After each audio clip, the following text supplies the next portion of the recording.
Hello and welcome to 2 Degrees of Separation. My name is Alberto Ablanedo and I am a musician from Asturias in the north of Spain.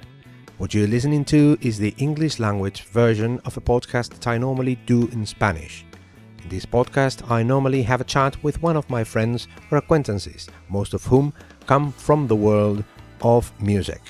So most of the time we talk about music.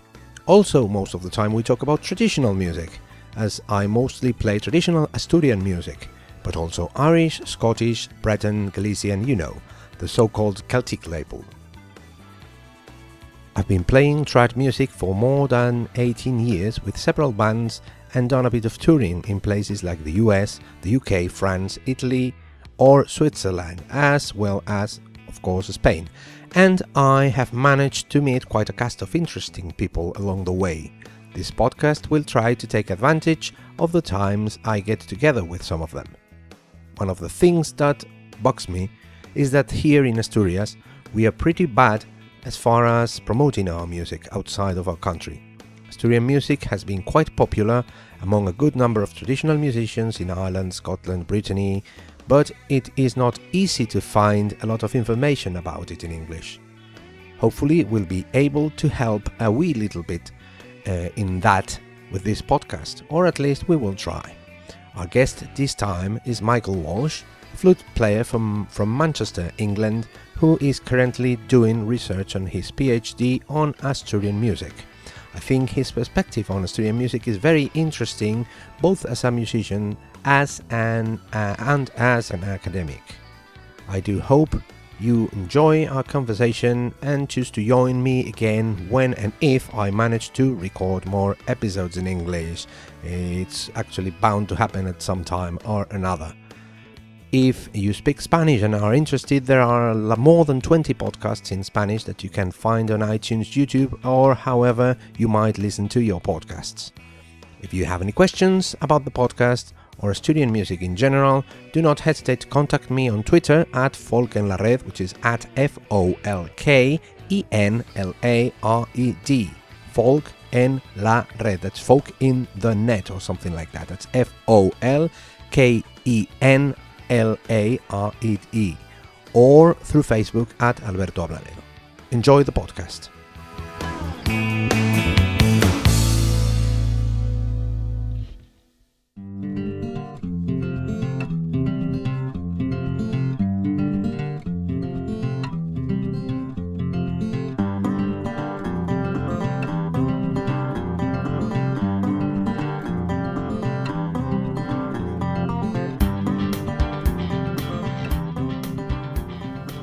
So here we are with Michael Walsh. We are here recording in Cabeleño. This is a new thing that I'm trying out, so I will be butchering the language probably 100 times before we finish. But I just want to talk a little bit to Michael about how you got to the music. Can you tell us a little bit where you're from, how you got to Irish music and to music in general? Thank you for inviting me to talk, Alberto. It's a pleasure. I grew up in Manchester. In England, and as many people know, there's a vibrant Irish music community there. There's a large Irish community, has been for a couple of 100 years, in particularly a mass immigration after the war to reconstruct Britain. In particular, my parents came over to England in the 1950s, and when I was about 9 or 10, I remember my mum came home from a dance at an Irish centre, a Catholic club, and said, we'd like to learn some Irish music. Now, my idea of Irish music, actually, in the house, was listening to country and Irish, which is a phenomenon. I know about that. Yeah, so it's sort of country and western, but talking about your home ranch in Connemara or something. But it's what I grew up with initially, so that was my idea. Anyways, Mum paid me a vinyl album she'd bought of Ceilidh Band. I can't remember the Ceilidh Band, it's at home somewhere. And I thought, I really like that. And then so me and my sister went for lessons, started going for lessons. My sister wasn't keen, she dropped out, but I was mad for it, as they say in Manchester. And I did the tin whistle first and played the accordion, various bits, but picked up the flute quite early on and was pretty stuck on that. So that's how I learned in Manchester at St Wilfrid's branch of Cultus, which is the Irish Musicians Association, which organises around the world. Grew up in Manchester playing in Ceilidh bands, and then when I was in my teens started going to sessions. It was a really vibrant scene in Manchester, loads of trad sessions, loads of Celtic rock bands such as Toss the Feathers. They would have had people like Desi Donnelly and Michael McGoldrick in there. And then I went off to university in Sheffield, where I now live, and started playing tunes there, because there's a smaller Irish community but quite a big vibrant folk scene, sort of a wider folk scene. So and then so I played there, and then I worked professionally in local government, ran charities, worked in Ireland for a few years, worked for a Manchester City Football Club for a few years, running charity projects, and then 4 years ago, after playing flute for a long time as a hobby, I decided that I would quit my job, That's like the sensible thing to do. Yeah, well, I had an opportunity to stop work, look after my children, play music and study. And the obvious thing would be to study Irish music, and particularly the Irish community in Manchester, in which I worked actually as a community worker for many years and was involved in lots of cultural projects. But I decided to do Asturian music. Yeah, that's what particularly interests me, because we are now in Asturias. Yes. And there's not many times that you find someone who has an interest to the degree that you have. Yes. Because there's lots of, especially among musicians, there's lots of interest for traditional Asturian music, but you don't really find people trying to write a PhD. No. I think you've got one rare exception. You've got Simon Bradley. Okay. As everyone, but every time I know he's a musician, and hello Simon if you're listening. He's adopted. He's Asturian now. Yeah. And the first few times I came to Asturias, I said, "Do you know Simon Bradley?" Yeah. I've never actually met, but we're going to meet in the summer at some point. So hello Simon. How I came about with Asturian music was a few years ago. A friend of mine sent me a CD of Tejador. The Tejador, is it the Sueño? Yeah, the first one. Beautiful. I think it was produced by Phil Cunningham. Has the wonderful Michael McGoldrick from Manchester, so there is a Manchester link there, which made it very accessible. Fantastic music, and I thought, I love that. And Chus Pedro in particular, his version of Chalanero. In fact, at my wedding a couple of years ago, all my friends played barreling as we came down the aisle at the end. So Asturian music is very important to me. So I grew to love it. And my link to Asturias then was I was walking along the Camino de Santiago a few years ago when I was thinking about what I was going to do next before I quit my job. And I walked along with an American man called Zach. Hello, Zach. And while we were walking, he met his wife, who was from Asturias, called Paula. Hello, Paula. And so they fell in love and got married and ended up living in Asturias. And I came to their wedding and he gave my speech at the wedding, which was very good. No one seemed to know who Dolly Parton was, but that's another story. I was wandering around Ariondas, where the wedding was, and I heard some piping music, and I thought, I'll follow that. And I followed it, and I found a bar called Tasca Maya. Tasca Maya, yes. Tasca Maya Bear and Fran Wagner. Wagner, yeah. we know. And it was great, and I walked in, and I was like, great bar. And then behind the bar was a lad called Sergiu Loathis. He's the piper and flute player. I got chatting to him, and he said, "Where are you from?" And I said, "From Manchester." And they went, "Oh, no, Manchester." Everyone who likes trad music seems to know Manchester because of Michael McGoldrick and John Kelly. And we all know that. Yeah. Just not for anything else. Man United is not relevant for us, but Michael McGoldrick is. He is very important. It's actually true. Yes. If you ask me anything about soccer, I know nothing. Well, funnily enough, I don't know much about soccer, even though I work for a professional soccer club. But anyways, that's another story. But yeah, so I heard that. So they said, "Oh, you played the flute." So Sergi went and got a flute, and then played a few tunes. And then said, "Why don't you come back later on?" And so we went back later on in the evening, and then I think Fran played his pipes, and then there some other pipers turned up, and I think there was a drummer from Italy somewhere, and we had a great night. And shame that bar's not there anymore. And that was it. I just thought, wow, this is amazing. I love this music, and I was fascinated by it, so I started collecting some music and buying CDs and listening to it. And then when it came to a choice about what I was going to when I was going to do my PhD, there was a few things. I wanted to spend time in Asturias, one thing, I like it here. It rains a lot, which is like Manchester, so it suits me. It's warm and it rains. That's fantastic. The culture's amazing. Warm, the tunes are brilliant. It's not exactly what you would call warm, at least not for our standards. But it is for a pink-skinned Irish Mancunian. Okay, I'm a white-skinned Spaniard, so. But yeah, so music was great. Traditional music, folk or Celtic, Celtic, whatever you want to call it. And food was great. Loved the mountains, and I made a list and thought this is what I want to do. So, and there was already someone doing a PhD on second generation Irish in Manchester called Sven. Hello, Sven, if you're listening. So he blocked your path that way. No, actually, no. I was glad because there's two ways of approaching something like that. You can be from an outsider's perspective, which is very useful, or you can be an insider's. And the insider thing can be really good because you see stuff that no one else sees. But sometimes you're blind to certain things if it's right in front of you. So I'm glad Sven's doing it. He's taking a great approach. So I decided that I would do Asturias, and there's a lot of PhDs about Ireland and Irish music, and not many about Asturias. Yeah. None that I know. There's two or three. There is. So I've come across now, and there's obviously the fantastic Dorian. Doing his. So that was my list, and I went to the university in Sheffield to the music department, and didn't have an official background in music, couldn't read music because I grew up learning by ear. In the traditional way. Yeah, I have a master's degree but not in music, and so I had to go away and do my music exams, my grades, learn how to read music, and I had to sit with all these other 10-year-olds doing my grades in a school one summer. So I did that, and that was absolutely fine, and then I was able to evidence that I could do the PhD, and I applied and I got in, and I'm doing it part-time, and I self-fund, and I teach privately as well, and I teach at the university now as well, so I teach flute and whistle. So that's how it came about, and I'm doing it at Sheffield. We've got a really vibrant folk, a music department and a folk section. We've got my supervisor is Simon Keegan-Phipps, who's an English specialist around English and nationalism. And my other supervisor is Faye Heald, who's a fantastic folk singer. If anyone wants to look her up, she's got a couple of records on Topic Records.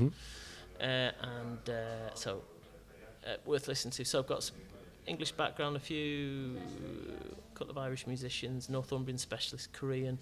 So I'm the only one who's doing Asturian. And the other thing I had to do is go away and learn Spanish. So speaking in English, thank you very much for letting me do this, but it's essential, so the thing is here, not many people speak English. I studied to be, I have a degree in English because I wanted to be an English teacher. Not that I'm succeeding very well in that, but I'm using it for other things. So well, your English is perfectly clear. You've been a great friend to me in the last few years since we've met, so thank you very much in introducing me to people.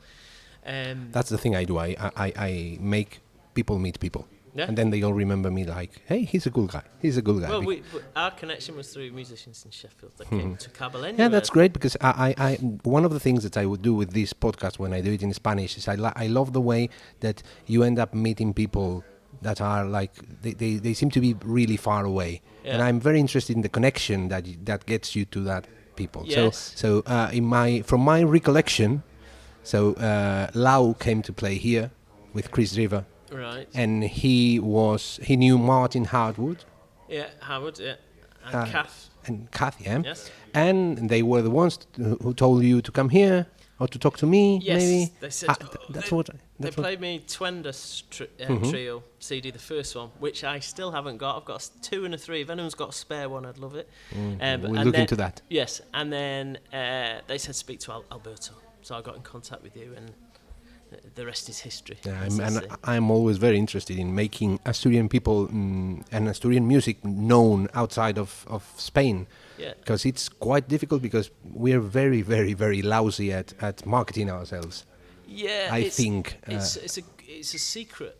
It's a secret, but it's a secret that we don't want to be a secret. Right, yeah. I don't want it to be a secret. I want to Asturian music to be known, and then me and other people, of course, can go and play outside. I've been a couple of times to Scotland. I've played in England once, and I've played. And most people here, it's difficult because I think when especially musicians learn about Asturian music, they find it interesting. It's like the same, but it's new. Yeah, I think there's a few things. which is part of my PhD consideration. But there's a few things going on in terms of, well, number one, people don't know where Asturias is in general, unless they're mountain climbers, or really into the music, or they've gone, who's this Marcus Jope? Jope, when they look at the Brian Finnegan. Oh, the Brian Finnegan tune in what can. Yeah, so they go, oh, who's that? So they might choose to look it up, but generally they don't know, or they think it's Austria. That's another one. They go, no, I'm not going to Austria, I'm going to Asturias. So you could be going to Australia. Yeah. And then there's a few things going on. Number one, there's how we were sold Spain in England. So there was Spain's it's the way that Spain sells itself everywhere. So it's not. There's the Spain is different thing that we were sold 70s and 80s, 90s. Yeah. Paella and flamenco, which is all wonderful, but and there was arguments that there is a specificity to why that was done, but that's probably for another day to politics. So that's what we know about Spain. It's one united culture, which people don't understand, that there's different countries within the country. So there's that bit. And then also there's the issue or difficulty of where Asturias sits in the Celtic nations.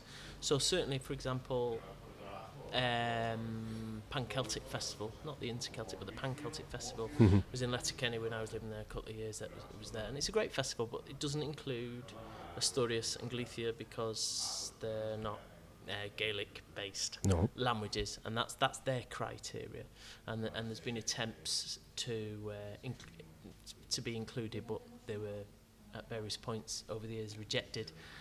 So it sort of sits. It doesn't sit in with that, but then it sits in with the inter-Celtic stuff, the Lorraine stuff. So it's got this strange relationship in terms of this world of Celtic countries is. Yeah. I was going to ask you of your opinion of that, but maybe it's going like too off. I don't know, because Celtic, it's a marketing thing. It's just, is there something that's legitimate? I don't know. This is part of my considerations. The question I'm looking at, looking at aesthetics, sort of cultural underpinnings, and looking at whether there's a Celtic aesthetics in music, whatever that is, or a national aesthetic, which is very controversial in Asturias, because whether you're talking about Spanish nationalism or Asturian nationalism, European nationalism or internationalism. So, but the Celtic thing, there are a number of different opinions about what it is, how it's come about. Some people say it's a marketing thing, it's an economic driven. There are academic theories around that. It was Franco actually encouraged it because it shifted people's attention away from the new song movement, the protest song. If people were doing Irish Celtic stuff on the swirling mists and knots, they weren't talking about being angry about political liberty. So there's that idea, which is an interesting idea. It's not my idea, but it's one that I'm considering. So and then there's the others who, the sort of a romantic revival people from the 19th century who started a lot of this Celtic stuff, who start saying we want a different identity. So it's a number of things. It's complex and it's hard to condense down into a conversation. So, but these things are about self-definition. I can see some correlations, but then some people argue that there's no correlations, or it's an invented thing. Yeah, I actually don't really care too much about it, but I find it useful, especially if it's explaining to other people who are they don't know about this. So they look like if you have like a label like Celtic music, they think, oh, I know what that is. So it's useful. I don't really mind too much if there's a legitimacy thing there or not, but it's useful. It's clear that the music's played, that a chunk of the music that is played now has an influence from other Celtic countries that had their revival slightly earlier, because quite earlier. Well, quite early, because you had Franco here, and everything was developed later because you didn't have democracy, and it followed that. So there's clear that there's an influence from that revival. People love Tanhill Weaver's the one who reference, and then and I think they were a big influence for Jan de Coubel. Yeah, they were. And then a lot of the musicians started looking to what was going on with Phil Cunningham and Silly Wizard, and then some of the Irish groups that were coming up. So Bothy Band, Planksy, all that kind of stuff. So those influences and the ornamentation is clearly, you can see the influence. And then there's obviously the influence from the pipe bands, because the pipe bands were copied from Scotland. Totally. There's no question of that. Yeah. it's all invented at some point. Yeah. So you can see that, and then there's a little bit of a movement in some parts here to being a sort of a more pure, more authentic, away from this Celtic. I think a couple of people said, you know, I'm not Celtic.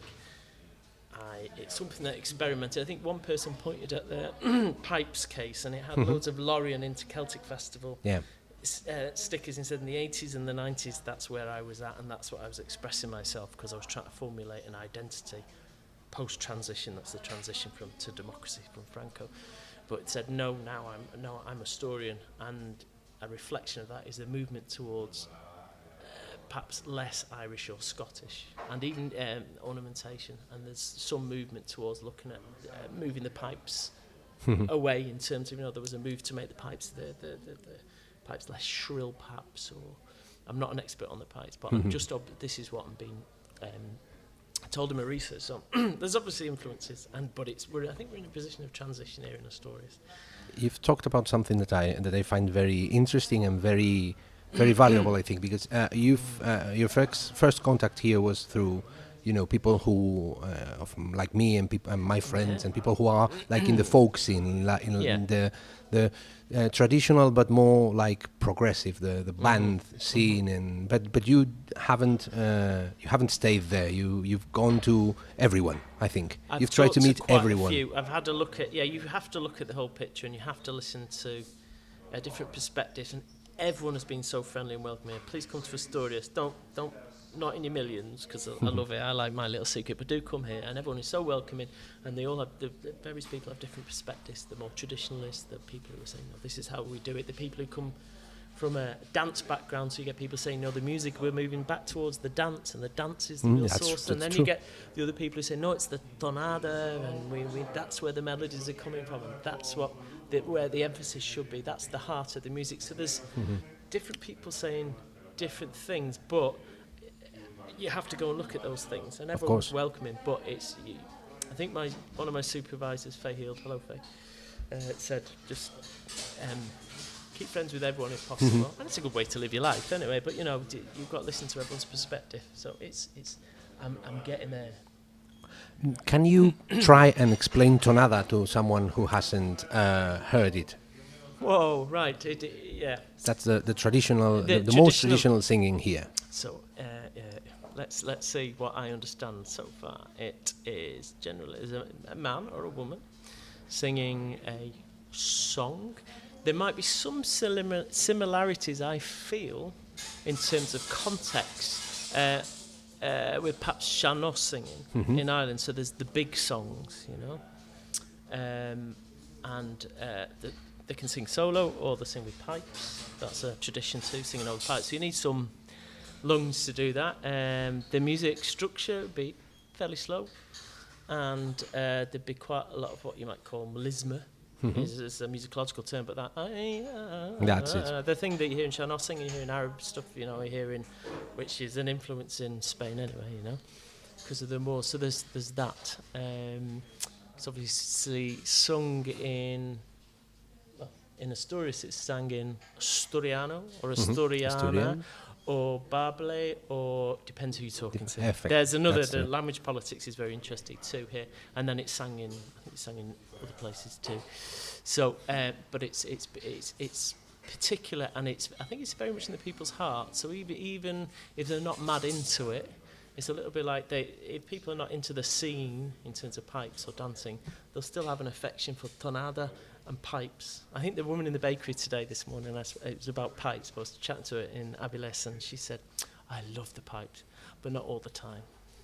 That's a perfect definition. So I think, but the point being, it's in people's hearts. So an example would be of that. Say if you go to sort of the big fiestas, and they've got this phenomenon called pachanga. Pachanga. It's the equivalent. It's not quite, but it's the equivalent of show bands having a big truck. Show bands in Ireland. Well, that would be. They would cover everything. Show bands in the 1670s. I think it's a pretty similar phenomenon in terms of they could do rock, they could do high camp disco. I've seen doing. Then they'll sing a tonada.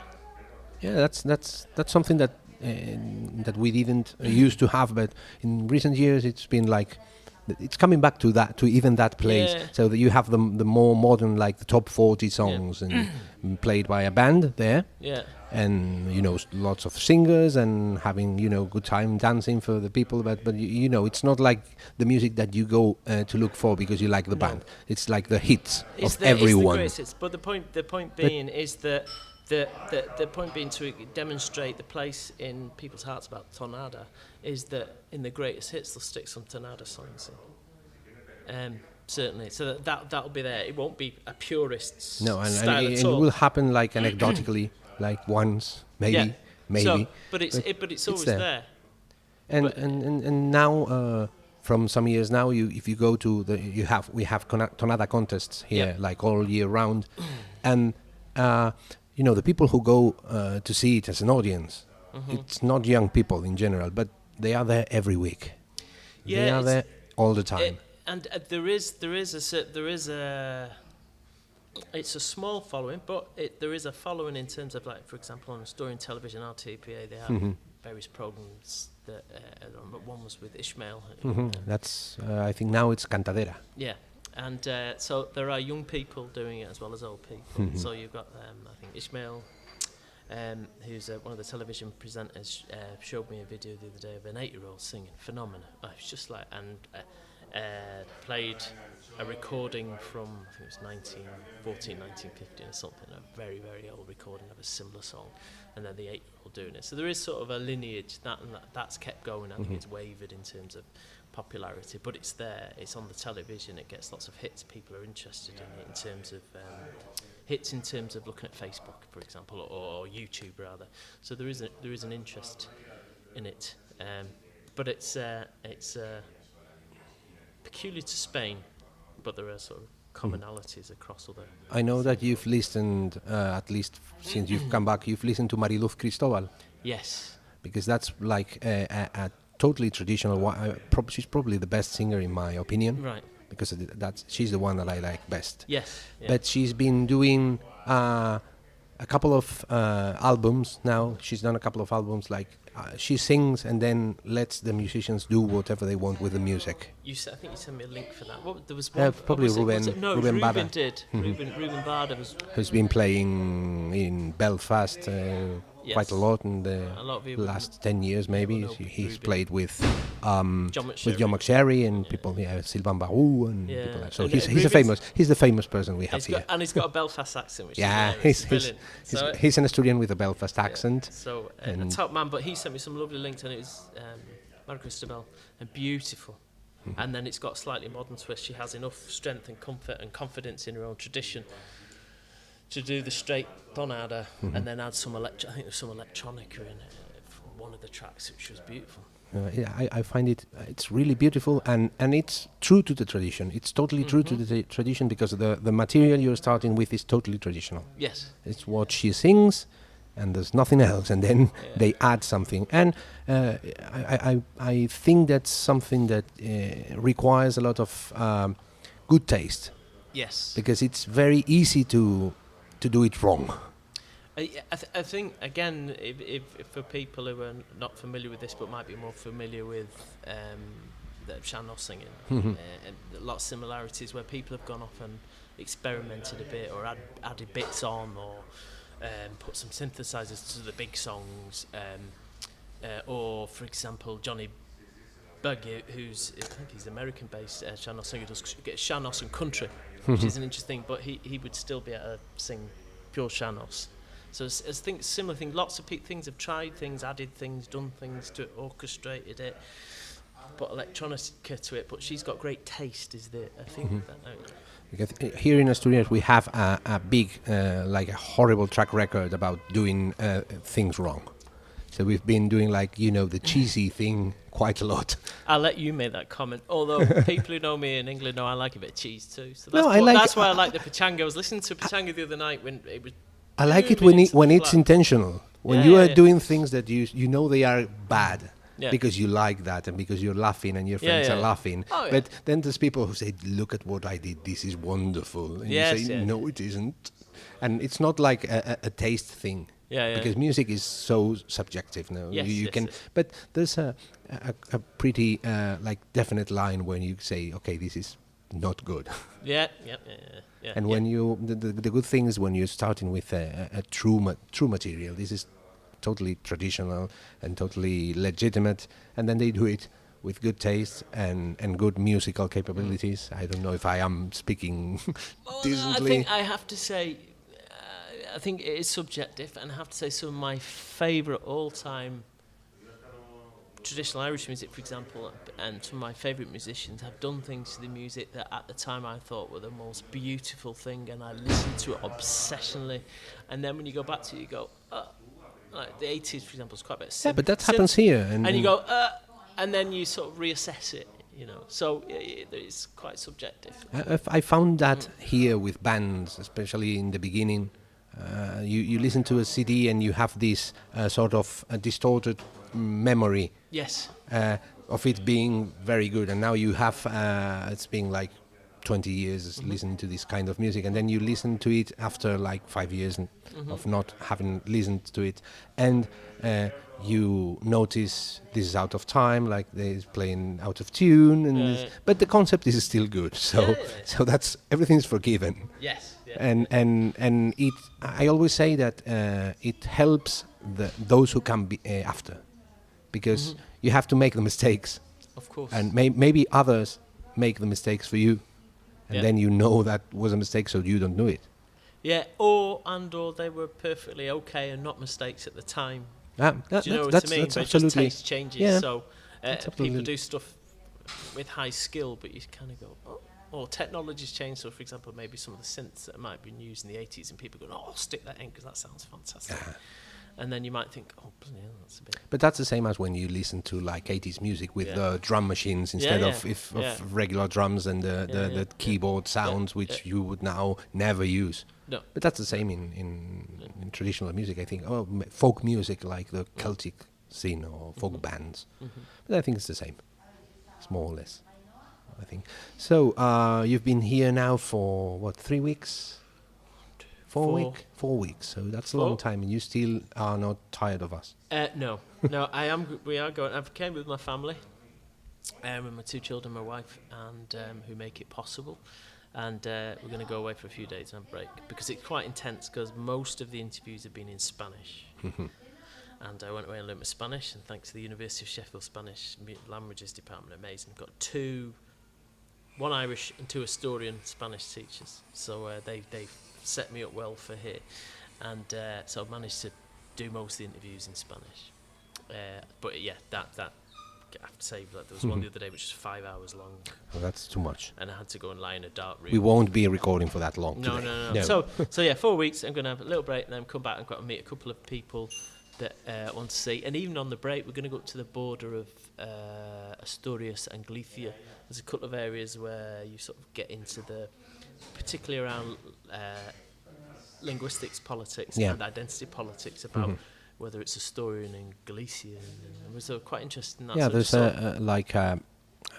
you can. I don't want to start saying things because I will mess them up, because I don't really.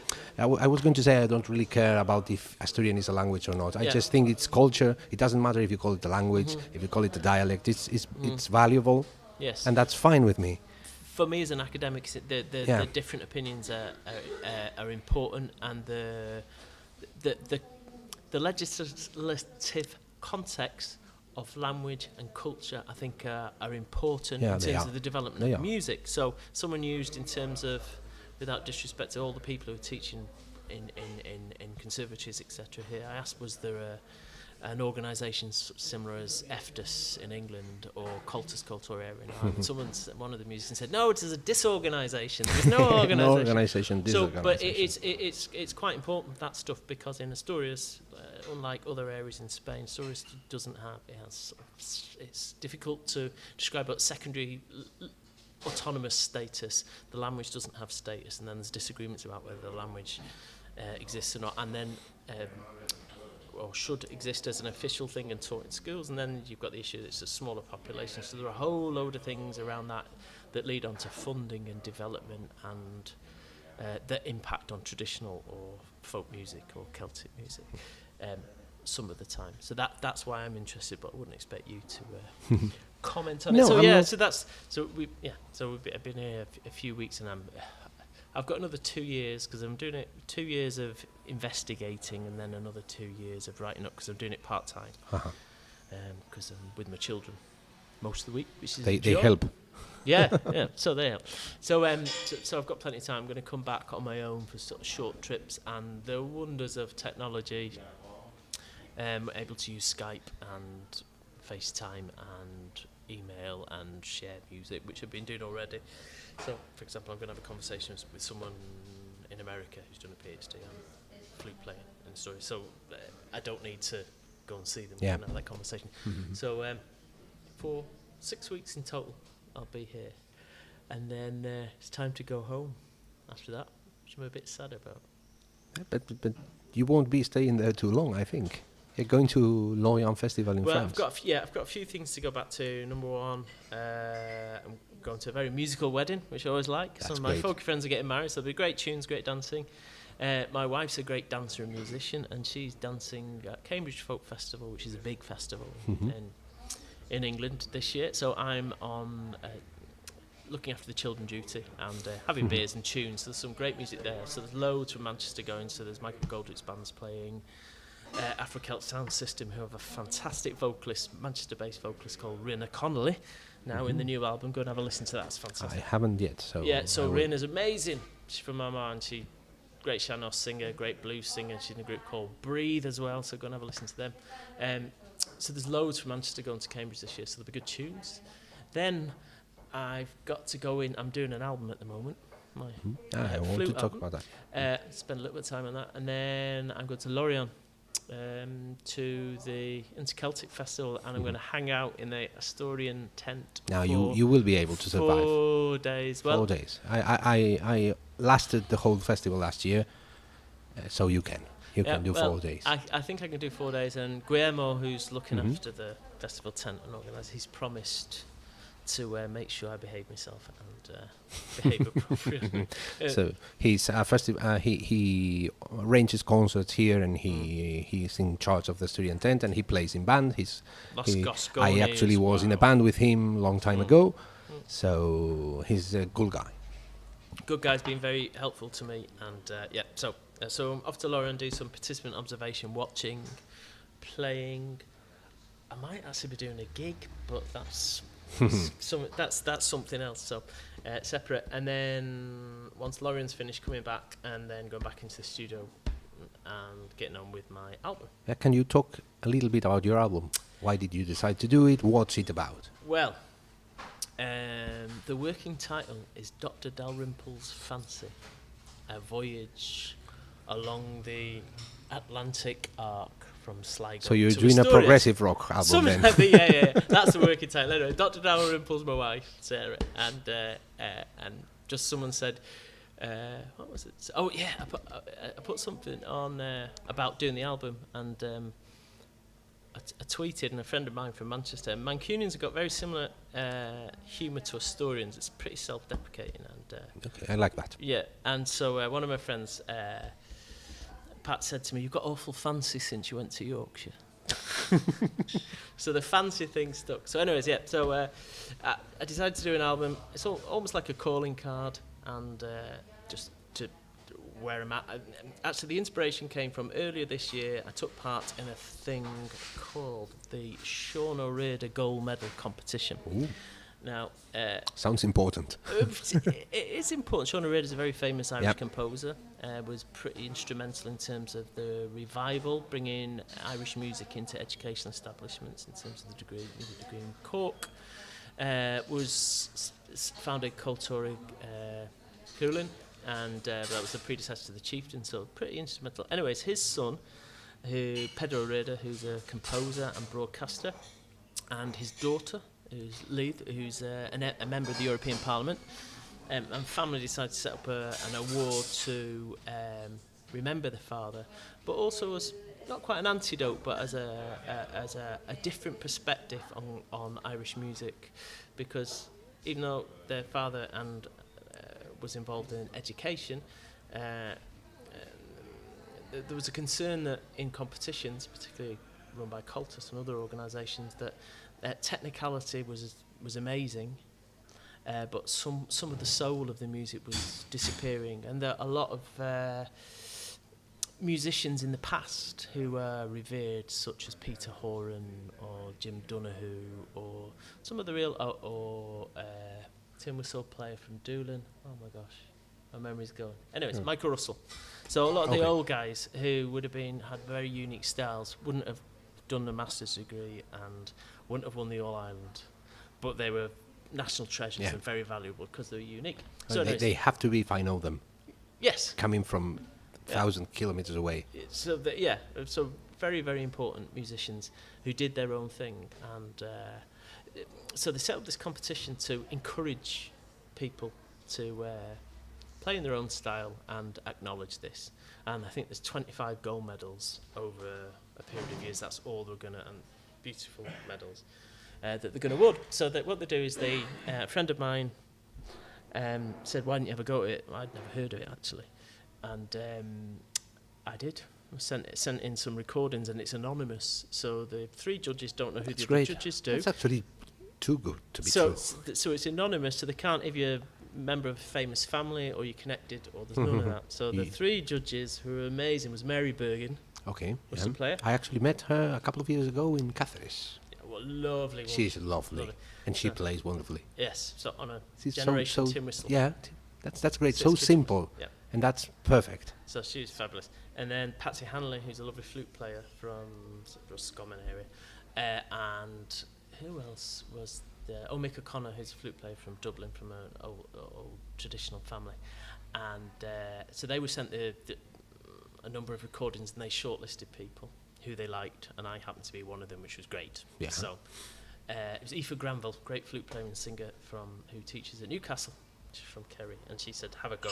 I think you do." So I did have a go, and then we flew over to Ireland, and another flute player from America, Sean Gavin, who I recommend. He flew over from America, and then there's a few of us. We all played. We had a wonderful weekend playing whistles, flutes. Finals broadcast live on Irish Language Radio, Radio na Gaeltacht. Sean Gavin won. I'm not bitter, Sean. But it was a lovely weekend, and won $2,000, so it was very nice prize. That's great. But it was really lovely. It gave me a lot of confidence. And then the day after the competition, they had a day of workshops with record companies and industry people and performing rights and all those things that musicians often neglect. Yeah. So it gave me lots of food for Talk to me about that. Yes, so it is important. A lot of food for thought, and people. Over the last year, people or a couple of years had said, "Why don't you record an album?" Or "We like your flute playing. You're quite quirky or different, or very old school, or dirty player." They might call me in London in the 70s, which is it's not really smooth. It's and that's how I like to play. So I thought, why not? I'll go and do it. So I did that, and I thought I'd go about it. And then I was having a conversation. Actually, Michael McGoldrick got in contact with me because a friend of his wanted their daughter to learn the flute. So he messaged me and said, "Do you fancy doing it?" And so I said, "Yeah, fine, I would do, because this person's in Sheffield." And then I said, "Oh, I'm thinking about doing an album. Any recommendations for studios?" And he said, "Well, there's mine." So he's got a small studio, and he only does stuff he likes doing. So he does his own albums. And then he did an album with Emma Sweeney, who's fantastic. I think I've heard it. Yeah, it's a really, she's got only one. Just one album. So I've heard fantastic, it. Yeah, I've heard it. John Definitely. Kelly and I think Ed Boyd's on it, and through the sort of that sort of group of people who play with Michael and around Manchester. No, we don't know them. They're horrible people. Don't listen to them. No. Anyway, so don't kill me if you come by here. No. So he did that one, and he also produced one by Kevin Madden, who's a really good fiddle player who I played with in bands with, and who got me playing again a few years ago, and I took a bit of a break for a while. So Mike said, "I'll do it. It'll be something different," and so I was quite pleased. So that's great. That was great. And he's also got good taste, and also I know him well enough that he'd say that's good or not good, because he wouldn't let anything out that was good. Rubbish. So that's good. So I went about it. I've done some basic guide tracks and recordings, fitting it in when I can around all this. The first track, there's a video I recorded with the Lathe Revival, which is a great project in Newcastle, who restore old vinyl lathes and record and do various projects. They do live performances, they record old 1920s and 30s bands, they do all sorts of stuff. Great project. And it's an old friend of mine who wanted to work with, who was the person who sent me the Techador album. Originally, so everything Lorna comes together. Fulton. Everything comes together. God bless Lorna Fulton, fantastic director of Soul Festival. So, and Lorna said, right, yeah, come on then. So me and a lad called Paul Daly, who's a great flute player from Ballaherdreen, we learnt from the same teacher, and a fiddle player from Newcastle called Amanda Lewis. We went up to Newcastle and we recorded You Only Get One Chance with a vinyl lathe. It's straight, it's old school, just straight to vinyl. So we did that and we videoed it. So there's a little video, if anyone wants to see it, we can stick it somewhere. www.traddad.com. That's my blog that I put stuff. That's a great name. Yes, I'm a dad and I'm trad. So that's a great name. Yes, so it's a little bit cheesy. it is. I think it's like you I'm want cheesy. it. You like that one. Yeah. I like that. Yeah. Sorry to say, there's those kinds of things are the typical things that I see and say, oh, I guess I have thought about that. I'm not a dad, so I wouldn't have used it. But it's like, okay, try that. I see what you did there. I see what I did there because I could shoehorn all my interests into one place. But anyway, so that was it. So there's a video on there of us doing that. So that was the first track, and it's a little bit of a theme. So it's what's the word? It is a bit of a reflection on what I've done so far. So there's a bit about Manchester. So there's this imagined lathe revival thing of what the old guys from Sligo who came to Manchester in the 50s would have done, which was that have brought their old cheap German wooden flutes that have stuck it in a bucket of water until they all swelled up and all the cracks were filled, and then it rasped into a load of tunes. So that's what the video that I did conjures up. Then the next few tracks are going to be playing with some old friends who I grew up with, Angela Durkin and a few others, and Michael McGoldrick's going to play in that as well. So some of the old tunes that might not be fashionable anymore, but we played in the 70s and 80s in Manchester. So playing a few of them. There's some music from Sheffield, so I'm playing with my neighbour who's a cellist, so, who I used to meet going up to the school with the kids. She's played with Richard Hawley and Kate Rusby and Charlatans, and she played with them. Anyway, she's not a folkie, and she's not used to learning by ear, so I've made her learn a track by ear, and we've rehearsed it, so when I get back we're going to record that. You're preaching now. Preaching a bit, yeah, well, we've met in the middle, so she said I'd like to do that, so it's an interesting experience. So there's that, and then there's some of the Sheffield stuff that I've done, and then there's going to be some Asturian singer, which I will. That's good. I can't say who, but no, you don't have to. I met someone, an amazing singer who just blew me away, and I just was like, oh god. That's just a hint, it's not me. It's not Alberta, but Alberta has agreed to play on it. So let's see how we can manage. I'm going to have a go at a couple of Asturian tunes, but as I know. Very often people who are not Asturian, apart from Simon Bradley, he's Asturian. He's Asturian, really. Via Manchester, via in a show, via Edinburgh, and he's in Benbecula now. Anyways, so he's interesting. Another Mancunian Irishman. So we don't always get it right. So I'm going to have a go anyway, and you can choose. It's the same as we Asturians playing Irish music. Yeah. You don't get it right, even if you think you do. Yeah, but so I don't get it right. I'm going to give it a go anyway. So that'll be the end of it. So it's a little bit of an Atlantic arc, it's sort of Sligo, Manchester, and then we end up Sheffield, and then we end up in Asturias. Yeah, it's like a long way, but the trip is well worth, I think. Yes. So and it has been well worth it. I've had an amazing time. So that's the album. I probably won't ever do one again, but we'll see. And, so when's that going to come out, do you think? You have a end of the year I would like, but I've got quite a lot to do in my PhD, and so it just depends. So it's children first, then PhD, and then PhD, then album, and then living like a normal person. Yeah, so I love them all, and just got to be realistic about it. And it also depends with Michael McGoldrick's free as well, because he's interested in touring Martin Offler. That must be really good that he's doing like these kind of projects, because he now can do whatever he wants, I think. Within reason. Within reason, His wife I know. might tell him. Okay, yeah. So, but that's always that way. Yes. They are the ones who really, they say how things go, even if we don't want to I do. Admit it. I'm told. I'm quite big. But yeah, he's just very busy, Michael, and so it is really good that he's doing it, and yeah, so I'm delighted to be working with him. We've been talking for quite a long time. I thought it was going to be, Wow.